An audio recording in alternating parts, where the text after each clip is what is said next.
جو لڑکی میرے لیے پہلی تھی اس کے لیے میں آخری بھی نہیں تھا، اور یہ بھی کہ بہت دکھ ہوتا ہے اس وقت کہ جس کے لیے ہم ساری دنیا کو پیچھے چھوڑ دیں اور وہ خود دنیا میں آگے نکل کر ہمیں پیچھے اکیلا چھوڑ دے۔ اور یہ کہہ کر کورل خاموش ہوا اور پھر بولا، لیکن تم جانتی ہو پھر بھی مجھے یقین تھا کہ تم آلیان کو منا لو گی، فاصلہ کم کر لو گی، اور ساتھ ہی مجھے یہ خوف بھی تھا کہ تم یہ سب نہیں کر سکو گی، کیونکہ تم خول میں بند لڑکی ہو، تم نے کبھی اپنی صلاحیتیں آزمائی ہی نہیں ہیں، اور امراہ میں سوچتا ہوں کہ تم نے بہت کچھ کر سکتی ہوں، میں سب کچھ جیسے خراب ہی کر دیا، اور میں تو یہ بھی ابھی تک سمجھ نہیں سکا کہ تم آخر چاہتی کیا ہو۔ تم نے آلیان کو انکار کر دیا اور آلیان کے آس پاس بھی رہی، سیف روم کی دیواروں کو تم نے پیغامات سے بھر دیا، تو یہ سب کیا تھا امراہ؟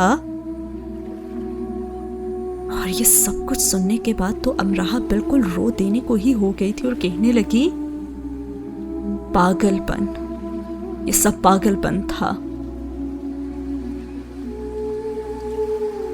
اور پھر کورل اسے بتانے لگا،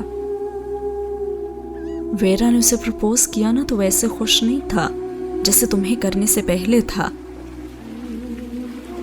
امراہ، ہماری زندگی میں شامل ہونے والے شخص میں اتنی ہمت تو ہونی چاہیے نا کہ وہ جا کر ہمیں جیت لائے، اور وہ تمہیں جیت لاتا اگر تم نے سوال اس کی جان کے پیارے پر نہ اٹھائے ہوتے۔ آلیان کے فادر اسے ڈھونڈ رہے تھے اور یہ بھی ٹھیک رہتا اگر تم انہیں بتا دیتی، لیکن جس وجہ کے لیے تم نے انہیں آلیان کا بتایا نا وہ وجہ ٹھیک نہیں تھی کہ تمہیں اس کے فادر کی موجودگی کی ضرورت ہے، ایک ایسے انسان کی موجودگی کی ضرورت جو اس کے نزدیک اس کی مدر کا قاتل ہے۔ اور اب کورل رک کر اسے دیکھنے لگا کہ آگے بولے یا نہ بولے، اور امراہ بس ایک ہی کوشش کر رہی تھی کہ وہ اس کے سامنے رو نہ پڑے۔ اس کے پور پور سے آنسو ٹپک رہے تھے، ایک آنکھوں کو سنبھالنا زیادہ مشکل نہیں لگا اسے، وہ عام انسانوں کی طرح سیڑھیوں پر بیٹھی تھی پھر بھی عام انسان نہیں لگ رہی تھی، اس کے دکھ نے اسے نمایاں کر دیا تھا، اور اس کے پاس رک کر گھٹنوں کے بل بیٹھ کر اسے تسلی دینے کو اب دل چاہتا تھا۔ کیا وہ قسمت کا وہی الہام تھی جس کا ڈھنڈورا قسمت اپنی بنیاد سے پیٹتی ہے؟ اور پھر اس نے امراہ کو وہ بات بھی بتا دی۔ ہاں، اس نے ابھی آلیان نے ویرا سے کیا بات کی تھی وہ بتا دی۔ اس نے کہا، آلیان نے ویرا کو شادی کے لیے ہاں کہہ دیے، اور کورل نے اس کے لیے اپنے انداز کو ہر حد سے زیادہ نرم بنا لیا کہ اسے تکلیف نہ ہو۔ سائی کے ذریعے اسے یہ بات معلوم ہو چکی تھی، لیکن دوبارہ یہ سن کر اسے ایسے لگا جیسے یونیورسٹی نے اپنا رخ آتش فشاں کے دہن کی طرف موڑ لیا ہو۔ اور پھر کورل اسے کہنے لگا، اس نے یہ فیصلہ کسی بھی ذہنی حالت میں کیا ہو، لیکن امراہ اب کوئی نیا رد عمل اسے نئی تکلیف دے گا، تم سمجھ رہی ہو نا امراہ؟ میں پہلے سے ہی سمجھ چکی ہوں، میں یونیورسٹی چھوڑنے کے لیے بھی تیار ہوں۔ اور کورل کو اس بات سے صدمہ ہوا اور اس نے کہا، ایسے نہ کہو پلیز، میں صرف یہ کہنا چاہ رہا ہوں کہ جس حالت میں وہ مجھ سے باتیں کر رہا تھا نا، وہ ایک ایسی حالت تھی جو اس کی پہلے کبھی نہیں ہوئی تھی۔ اب کوئی نئی تکلیف اس پر کیا کر گزرے گی میں یہ اندازہ لگا سکتا ہوں۔ تو امراہ، میں تم سے صرف یہ درخواست کرتا ہوں کہ تم اس سے دور رہنا۔ اب تم نے کچھ اور کرنے کی کوشش کی نا تو… اور اس سے پہلے کہ وہ مزید کچھ کہتا، امراہ نے اس کی بات کاٹی اور کہا، مجھے کچھ نہیں کرنا، میں یہ یقین رکھتی ہوں کہ ویرا ایک اچھی لڑکی ہے اور آلیان نے ٹھیک فیصلہ کیا ہے۔ میرے سارے عمل جذباتی اور بے وقوفانہ تھے، مجھے اپنے ایک ایک عمل پر دکھ اور شرمندگی ہے۔ میں نے تمہارے دوست کو بہت تکلیف دی، پاکستان میں میرے بارے میں کہا جاتا ہے کہ میں سب کچھ تباہ کر دینے والوں میں سے ہوں. میں وہ سیاہی ہوں جو ساری روشنیاں نگل لیتی ہے اور میں دوسروں کی خوشیوں پر بجلی بن کر گرتی ہوں. اور اس کی یہ حالت دیکھنے کے بعد کورل نے بڑی ہی سنجیدگی سے اس سے پوچھا، کیا پاکستان والوں کے پاس وہ آنکھیں نہیں ہیں جو میرے، ویرا، سائی اور آلیان کے پاس ہیں؟ اور امراہ نے سر جھکا دیا اور وہ بالکل پھوٹ پھوٹ کر رو دینے کو تھی بس اب. اور کورل نے بہت ہی غور سے اسے دیکھا اور کہا، میں جانتا ہوں کہ میں نے ہی میس کریٹ کی ہے. اگر وہ ریکارڈنگ آلیان نہ سنتا تو تمہیں لے کر اتنا تلخ وہ نہ ہوتا. یہ سب ایسے ہی ہونا تھا، یہی میری قسمت تھی. میں قسمت کے بارے میں نہیں سوچتا، سب ہمارے اپنے ہاتھ میں ہوتا ہے. لیکن میں تو اس کے بارے میں سوچتی ہوں نا، بہت کچھ اس کے ہاتھ میں ہوتا ہے. تم مجھ سے کچھ کہنا چاہتی ہو؟ میں تمہاری طرف سے ملامت کے لیے تیار ہوں. ملامت کی حقدار صرف میں ہوں. بس صرف اتنا کہنا چاہتی ہوں کہ مجھ سے دور رہنا. اور اب تو واقعی کورل دکھی سا ہو گیا اور اس سے کہنے لگا، ہم دوست ہیں امراہ. نہیں، اب ہم کچھ بھی نہیں ہیں. ہم اس پر عمل کریں گے تو بہت اچھا رہے گا. اور پھر وہ اٹھ کر کھڑی ہو گئی اور کورل کو دیکھے بنا تیزی سے آگے بڑھ گئی اور کسی ایسے کونے کو ڈھونڈنے لگی جہاں چھپ کر وہ بیٹھ جائے. کچھ اس کے ذریعے اور کچھ سادھنا کے ذریعے دادا کو سبھی معلوم ہو گیا تھا. وہ اس کے سامنے ہاتھ جوڑ جوڑ کر روتے رہے کہ وہ ان کی جان پر رحم کھائے اور اپنی جان کے ساتھ کچھ نہ کرے. ان کا بس نہیں چلتا تھا کہ وہ اڑ کر مینچسٹر آ جائیں. ان کے رونے اور ان کی منت سماجت نے امراہ کو شرمندگی سے زمین میں دھسا دیا تھا. اپنے دل کو وہ کفن میں لپیٹ چکی تھی اور دادا کو اذیت میں مبتلا وہ رکھنا نہیں چاہتی تھی. 2 دن تو وہ بستر پر پڑی رہی اور 2 دن دادا اس کے بستر کے سامنے رکھے لیپ ٹاپ پر ساکت اسے دیکھتے رہے. اس کی آنکھ کھلتی تو وہ سامنے موجود ہوتے جیسے انہوں نے اس دوران پلکیں بھی نہیں جھپکی ہوں گی. اور ایک بوڑھے شخص کے لیے بہت جان لیوا مشقت تھی. غنودگی اور بے ہوشی میں وہ جو بڑبڑاتی رہی وہ سب سنتے رہے. بار بار دعا کے لیے ہاتھ اٹھاتے اور روتے رہتے. انہیں یقین تھا کہ جو پھونکیں وہ اسے مار رہے تھے وہ اس پر کارگر ثابت ہوں گی. اور امراہ سے زیادہ وہ جان کنی میں لگنے لگے. تو امراہ اس پیارے انسان کی بے مثال محبت میں بستر سے اٹھ بیٹھی. انہیں کھا کر دکھایا، بول کر دکھایا، چل کر دکھایا اور ہنس کر دکھایا. یعنی وہ ایک اچھی اداکارہ بن گئی. اس نے ایک محبت کے نقصان پر دوسری محبت کو نقصان میں نہیں جانے دیا. وہ یونیورسٹی آ گئی اور ساتھ ہی ساتھ دادا کو دکھاتی رہی کہ وہ کلاس لینے جا رہی ہے، اب وہ لائبریری جا رہی ہے، اب وہ کینٹین جا رہی ہے، اب جاب پر. اور فون کو جیب میں رکھتے ہی وہ ایسے ہو جاتی جیسے 4 اطراف سے کوئی اس کا خون نچوڑ رہا ہے اور اس کے جسم میں خون سے بھری نالیاں جیسے خالی ہوتی جا رہی ہیں. دادا اسے یہ سمجھانا بھی نہیں بھولے کہ وہ وہاں پڑھنے کے لیے گئی ہے اور اسے اپنے مقصد حیات کو پانے پر توجہ دینی چاہیے. لیکن وہ دادا کو یہ نہ کہہ سکی کہ جب حیات ہی نہ رہے، جب حیات یعنی زندگی ہی نہ رہے تو مقصد حیات یعنی زندگی کا مقصد کہاں رہ پاتے ہیں. دادا ہر 15-20 منٹ کے بعد اسے فون کرتے. محبت ایسے ہی کمزور کر دیتی ہے نا دادا، اور لاچار بھی. وہ ان کی آواز جو کسی انہونی کے ڈر سے لرز رہی ہوتی سنتی تو سوچنے لگتی. شاید آپ کو معلوم ہو جائے کہ بے بسی کسے کہتے ہیں اور اپنے کسی پیارے کے بغیر رہنا کیسا لگتا ہے. میرے لیے تو آپ وہاں سو نہیں پاتے نا، اور کسی کے لیے میں یہاں نہیں سو پاتی. میں ہار بھی گئی اور آپ کو جتوا بھی ڈالا. ایسے کھلاڑی آپ کو صرف محبت میں ہی تو ملیں گے. میں کسی کے لیے مر بھی گئی اور آپ کے لیے زندہ بھی ہوں. ہاں، میں تو صرف آپ ہی کے لیے زندہ ہوں. اور ساتھ ہی ہوا یہ سین ختم. ایک لڑکا ہے آلیان، عرب کے سلطان سا، داستان کے جمال سا، آسمانی فرمان سا. وہ شارلٹ کے ساتھ پارٹی میں آ گیا تھا صرف اور صرف ماما کے لیے. وہ اس پر سے اپنی نظریں نہیں ہٹا رہی تھی اور وہ ٹھیک سے سو بھی نہیں پائی تھی. وہ چاہتا تھا کہ وہ کچھ دیر آرام کر لیں اور ماما نے اس کے لیے بہترین سوٹ آرڈر پر منگوایا تھا اور اپنے ہاتھوں سے اس کی ٹائی باندھی تھی۔ جارڈن سے اس کا ہیئر سٹائل بھی بنوایا تھا اور اس کی دونوں بھوری آنکھوں کو باری باری چون لیا تھا۔ حسن کی تعریف کے لیے تمہارا خیال پیش کر دینا ہی کافی ہے، شاید تمہیں کوئی ڈائریکٹر دیکھ لے اور اپنی فلم میں سائن ہی کر لے۔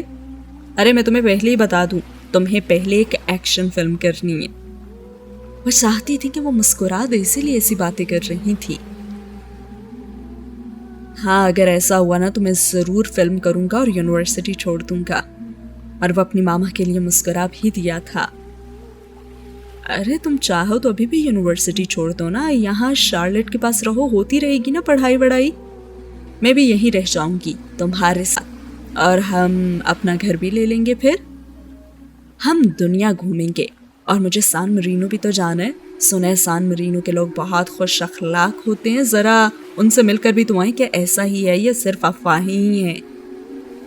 اور وہ مسکرانے لگا۔ وہ سیاہ جرابیں پہن رہا تھا اور ان کے سامنے بیٹھ کر۔ آپ سچ میں چاہتی ہیں کہ میں ہیرو بن جاؤں؟ ہاں، لیکن اس سے پہلے میں یہ چاہتی ہوں کہ تم وہ کرو جو تم کرنا چاہتے ہو۔ اور وہ بڑبڑایا اور اس نے کہا، میں خود کو ختم کر لینا چاہتا ہوں۔ وہ ایک گول ستون کے ساتھ دایاں شانہ ٹکا کر کھڑا تھا۔ پہلے تو وہ مسکرا کر سب سے ملتا رہا، جیسے ان سب سے ملنا تو اس کی زندگی کی سب سے بڑی خواہش رہی ہو۔ اور پھر وہ چند خوبصورت لڑکیوں سے، جو اتنی خوبصورت تھی جیسے انہیں بنانے کے بعد فرصت سے ان کے نقص نکالے جاتے رہے ہوں اور انہیں کامل کر کے ہی چھوڑا گیا ہو، سے باتیں کرتا رہا۔ پھر وہ صرف سنتا رہا تو بولنا ہی بھول گیا، اور پھر اسے سر جھٹک کر خود کو سننے کے لیے موجود کرنا پڑا، اور پھر وہ خود کو الگ کر کے اس ستون کے پاس آ کر کھڑا ہو گیا۔ ہال بہت بڑا تھا اور چھت بہت اونچی۔ ہال کے کراؤن سے دو اطراف کھلی سیڑھیاں ہلکا سا بل کھاتی کسی نخریلی حسینہ کی طرح پوشاک میں اٹھتی لہر کی طرح لہراتی اوپر جا رہی تھی، اور ہال کی طرف نکلی گول بالکنیاں دور جدید کی پریوں سے سجی اور بنی اور بھری اپنی موجودگی کی اہمیت کا احساس اپنی شان و شوکت سے دلا رہی تھیں۔ ہنستے مسکراتے بے فکرے نظر آتے وہ لوگ ٹولیوں کی صورت بکھرے ہوئے کھڑے تھے۔ صرف ایک بالکنی تھی جس میں سیاہ گاؤن میں ملبوس کھڑی لڑکی اکیلی تھی اور اپنے ناخن کتر رہی تھی اور نیچے سر کر کے ایک مخصوص کونے کی طرف ہی دیکھ رہی تھی۔ اس کا انداز بتا رہا تھا کہ کسی کے انتظار کی شدت اتنی بڑھ چکی ہے کہ وہ ناخن کاٹتے کاٹتے خود کو بھی ادھیڑ ڈالے گا۔ اور پھر شارلٹ اس کے پاس آئی اور اس سے کہنے لگی کہ ایسے کیوں کھڑے ہو آلیان؟ میں سب دیکھ رہا ہوں۔ لیکن اس کی نظر اوپر سیاہ گاؤن والی لڑکی پر اٹھ گئی۔ اف، اس کے انتظار کی شدت۔ تم دیکھو مت، ملو اور باتیں کرو نا۔ میں ان سب کو جانتا بھی نہیں ہوں۔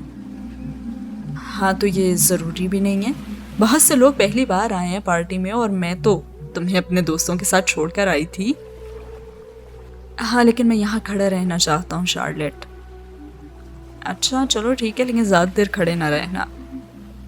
نرمی سے وہ اس کا گال چھو کر شارلٹ چلی گئی اور اس کی نظریں چھت سے جھولتی لمبی لمبی کرسٹل لڑیوں پر جا ٹکیں جن سے ٹنگے کمکمے جل بجھ رہے تھے، اور پھر سارے کمکمے بجھ گئے اور اتنی بہت ساری لڑکیاں دائرہ بنا کر چکرانے لگیں، اور پھر سیڑھیاں اس دائرے میں ایسے شامل ہوئیں جیسے نخریلی حسینہ شدت سے اونچی ایڑیوں پر گھومنے لگی ہو اور اس کی پوشاک دنیا کی ہر چیز کو جا لینے کو ہو۔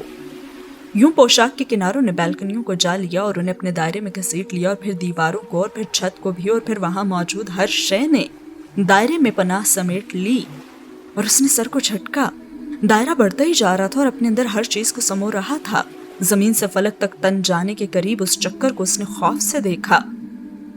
نزاکت بھرا ایک کہکہا اس کے کانوں سے ٹکرایا اور اس نے گردن موڑ کر دیکھا تو وہاں کوئی بھی نہیں تھا۔ کہکہا پھر بلند ہوا اور پھر ہر طرف سے کہکہے بلند ہونے لگے۔ اتنے بلند کہکہوں کی آوازیں تو اسے پریشان کرنے لگی تھی، اور پھر ایک کہکہا ان سب میں امتیازی ہو گیا تھا۔ ہاں، ولید البشر کا کہکہا۔ تم کتنی بھی اونچی ہواؤں میں اڑ لو، تمہارا نصیب پستی ہی رہے گا، جیسے مارگریٹ کا تھا۔ تم دونوں میرے بغیر کچھ بھی نہیں ہو۔ اور پوشاک کے کناروں نے اسے آ لیا اور سب گھومنے لگے، اور وہ بھی۔